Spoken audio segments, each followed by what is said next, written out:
እጅግ አሳዛኝ መረጃ እየሰማን እንገኛለን። በአፋር ሰመራ በደረሰ የመኪና አደጋ የበርካታ ኢትዮጵያውያንን ሕይወት አለፈ። ዛሬ ጠዋት 11 ሰዓት ገደማ በአፋር ክልል ሰመራ ከተማ ልዩ ስሙ አዲሱ አደባባይ ተብሎ በሚጠራው አካባቢ ቁጥራቸው ወደ 100 የሚጠጉ ወገኖቻችንን አሳፍሮ የነበረ አንድ የጭነት ተሳቢ መኪና በደረሰበት የመገልበጥ አደጋ የበርካታ ወጣቶች ሕይወት በአሰቃቂ ሁኔታ አልፏል። እነዚህ ወጣቶች የራሳቸውንና የቤተሰቦቻቸውን ሕይወት እንቀይራለን በሚል ተስፋ አድርገው በህገወጥ የሰዎች አሸጋጋሪዎች አማካኝነት ወደ ሳውዲ አረቢያ ለመጓዝ በሙከራ ላይ ያሉ ነው እንግዲህ ይህ ነገር ሊከሰት የቻለው። ከተረፉ ወጣቶች በተገኘ መረጃ መሰረት አብዛኞቹ የስደቱ ተጓዦች ከወሎ፣ ከትግራይ እንዲሁም ከኦሮሚያ ክልል የመጡ መሆናቸውን ለማወቅ ተችሏል። በዚህ አስከፊ አደጋ መሃል ሁለት ወጣቶች እንደምትመለከቱት ምንም አይነት ጭረት ሳይደርስባቸው በተአምር በህይወት ተርፈዋል። ይህንን ህገወጥ የሞት ጉዞ በጋራ እንከላከል። ወጣቶች በተሳሳተ መረጃ ለሞትና ለአካል ጉዳት እየተዳረጉ ግንዛቤ የመፍጠር ስራ የሁላችንም ኃላፊነት ነው። ለሟች ቤተሰቦች መጽናናትን፣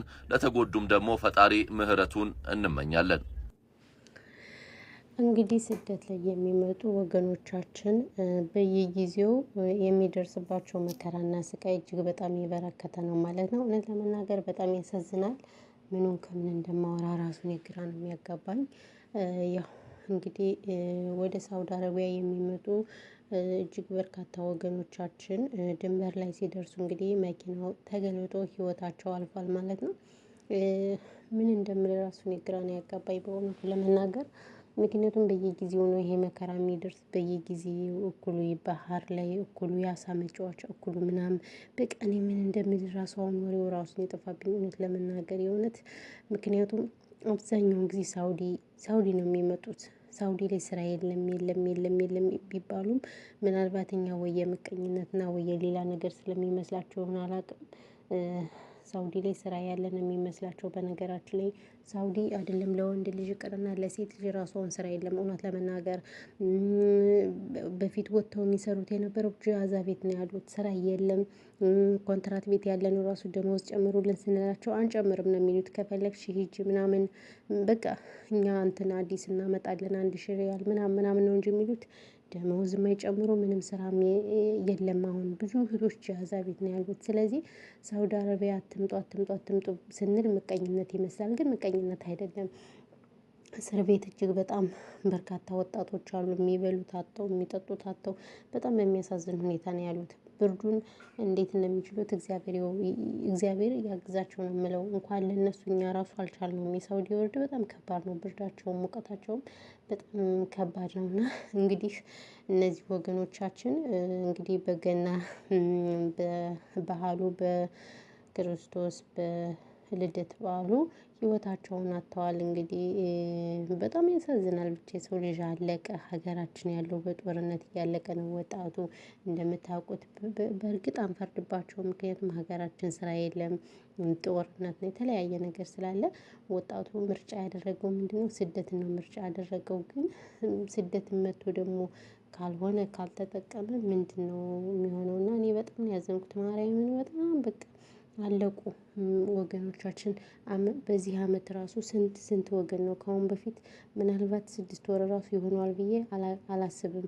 እጅግ በርካታ ወገኖቻችን ከ2 ጀልባ 3 ጀልባ በባህር የሰመጡት እነሱ የዚህ ሀዘን ሳያልቅ አሁንም ደግሞ በድጋሚ ደግሞ እንደዚህ አይነት ሀዘን መከሰቱ የእውነት በጣም ነው የሚያሳዝን፣ ልብን የሚሰብረው። ገና በ10 ምናምን አመታቸው እየመጡ አብዛኞቹ የድሃ ማህበረሰብ ልጆች ናቸው። ቤታቸውን እየሸጡ ከብት፣ መሬት፣ ብድር የተለያየ ነገር እያደረጉ ነው የሚመጡት። አስባችሁታል? እና እንደዚህ የሆኑ እየመጡ በአጭሩ ሲቀጠፉ በጣም ነው የሚያመው።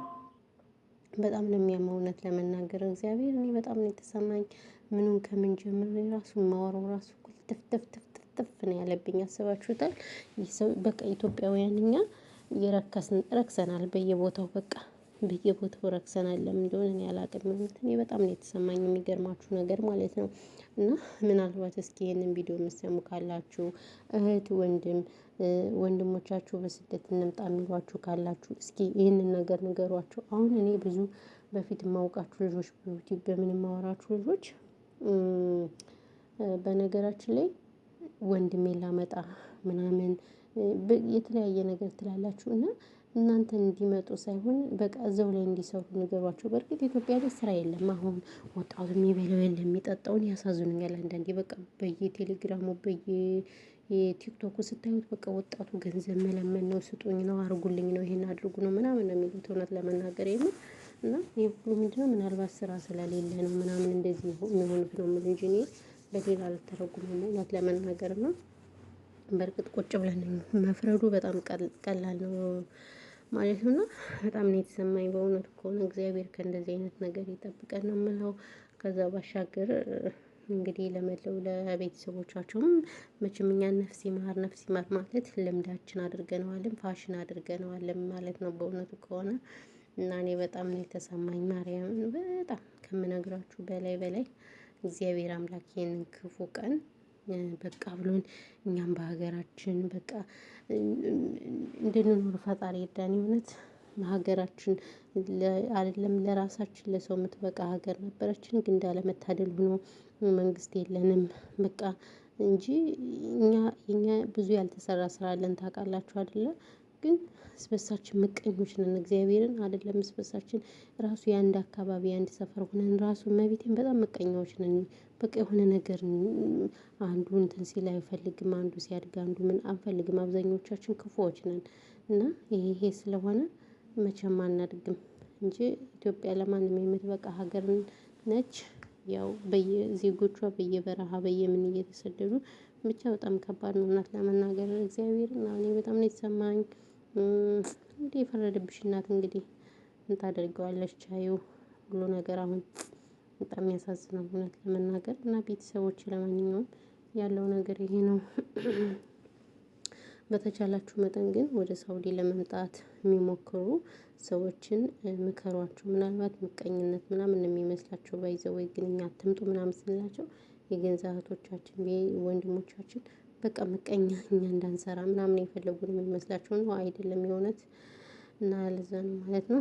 በተረፈ እንግዲህ ይሄ ነው ያለው ነገር። ሁላችሁንም ከልብ ነው የምናመሰግነው። ቤተሰብ ላይ ብዙ ማውራት አልፈልግም እውነት ለመናገር በጣም ነው የተሰማኝ። ያስባችሁታል በሳም ስንሰማ ጦርነት ተገደልን በቃ የሆነ በስመአብ ወልድ የመጨረሻው ዘመን ነው የደረስን። የእውነት ንስሃ ሳንገባ አንዳንዴ እኔ ንስሃ ሳንገባ እላለሁ የምር። እንደው ይሄን ጊዜ ያላዩ ሰዎች እድለኛ ናቸው። በጣም የሚያስጠላ ጊዜ እኮ ነው የደረስንበት ጊዜ። በጦርነት የሆነ እንባላለን በየፌስቡኩ ስንሰማው ምን ስንሰማው በቃ አስጠሊታ አስቀያሚ ነገር ነው የምንሰማው እውነት ለመናገር እና ይሄን ያለው ነገር። በተረፈ ግን ሌላ ምንም የምላችሁ ነገር የለም። ቤተሰቦች እንግዲህ ባህሉን የምታከብሩት ሁሉ መልካም ባህል ነው የምላችሁ። ያው የምታከብሩት ሀገር ውስጥ ያላችሁ እኛ እንኳን ያው ሀገር ውጭ ያለነው እንኳን ባህልን ስለማናከብር ምንም እንትን አንልም ማለት ነው። በተረፈ ሰላማችሁ ብዝት ትረፍረፍ ይበልልኝ የኔ ውዶች፣ የኔ ምርጦች፣ ምርጦች እናመሰግናለን። ከእንደዚህ አይነት ከክፉ ነገር ይጠብቀን። እውነት ለመናገር በየጊዜው የምናየውና የምንሰማው አሳፋሪና መጥፎ ጊዜ ነውና ይሄን ክፉ ጊዜ በቃ ይበለን። በሀገራችን እንድንኖር ተከብረን ያድርገን። ጥሩ መንግስት ያምጣልን። ይሄ ሁሉ ጥሩ መንግስት ባለመኖሩ ነው እንደዚህ የምንሰቃየው፣ የምንገደለው፣ የምንከላተውና እግዚአብሔር መጥፎ መሪዎችን እንትን ይበላቸው። እውነት በቃ ንስት ያርጋቸውና ጥሩ መሪዎችን ያምጣልን።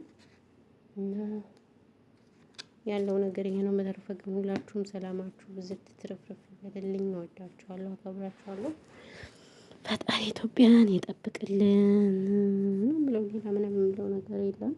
ከዚህ ባሻገር ሰላማችሁ ይብዛ። በስመአብ ወወልድ ወመንፈስ ቅዱስ ያሳዝናል። የሰው ልጅ በቃ እንደ ቅጠል መርገፍ ሆነ ስራው በቃ መርገፍ ነው። መርገፍ በቃ መቼ ደህና ነገር እንደምንሰማ መቼ ጥሩ ነገር እንደምንሰማ እኔ አላውቅም። በየጊዜው የምንሰማው ነገር ሁሉ በጣም ነው ልብ የሚነካው። ለማንኛውም ሰላማችሁ ብዝት ትረፍረፍ ይበልልኝ ውዶቼ፣ ማሮቼ፣ ፍቅሮቼ፣ ገልቦቼ እና ያለው ነገር ይሄ ነው። ኡፍ በጣም ከባድ ነው። ብቻ እንደው ለማውራት ራሱ ይዘገንናል።